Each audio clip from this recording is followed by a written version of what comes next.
first enslaved child was sold in Canada. According to this year's census, Indigenous children under 4 years old represented over 50% of children in Ontario, despite being only 7% of the total population. The death of our children is a crime against humanity. We are united in grief. We are exploited. We are downtrodden. We are denied not only civil rights, but even human rights. In an urban environment, to remain an Indian is like trying to swim upstream in rapids. Stop moving. Mama.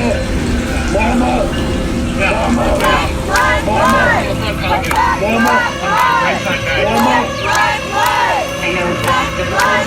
Can you just explain sort of what you're feeling in this moment?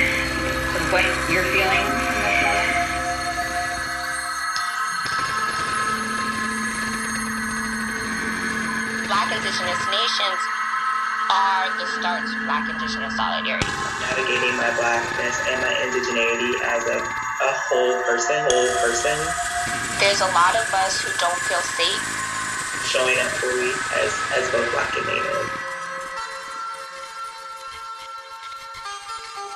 Our pain becomes entertainment. Our pain becomes normalized. Whole person.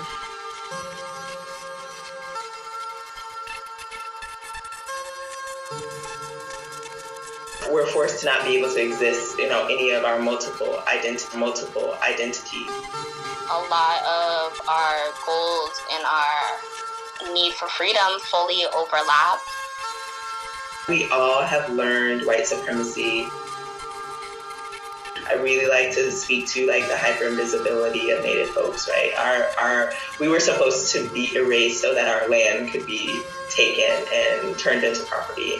And for Black folks, hyper-visible because more Black bodies mean more free workforce, right? Mm-hmm. Free slave labor.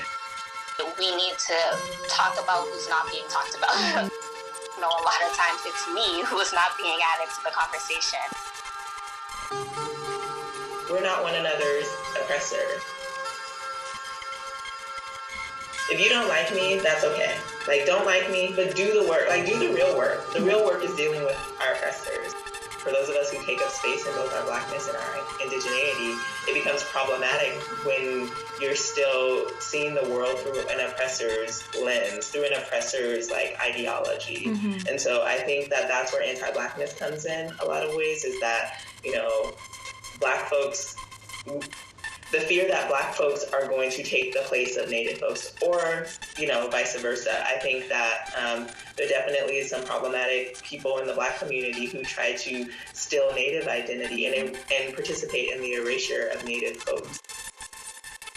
What Black Indigenous even means for me is understanding that my ancestry is inherently linked to the oppression and the colonization of this land.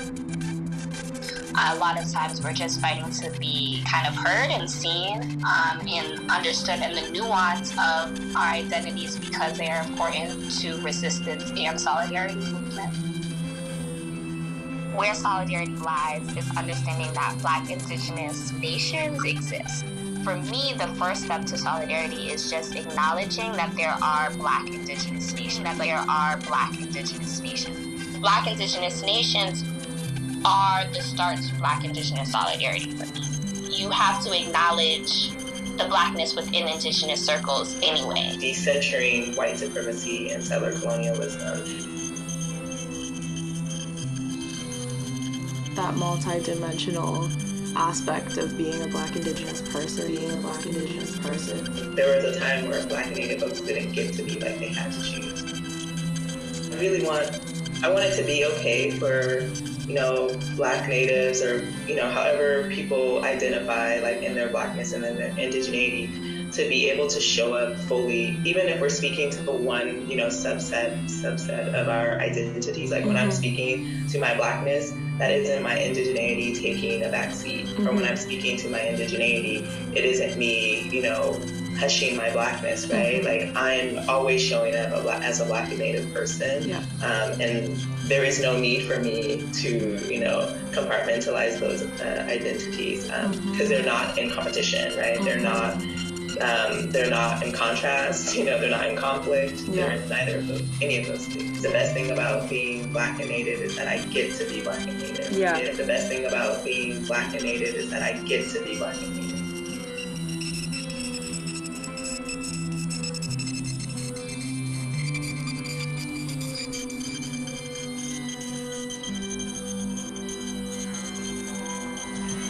I can't be a pessimist because I'm alive. To be a pessimist means that you have agreed that human life is an academic matter.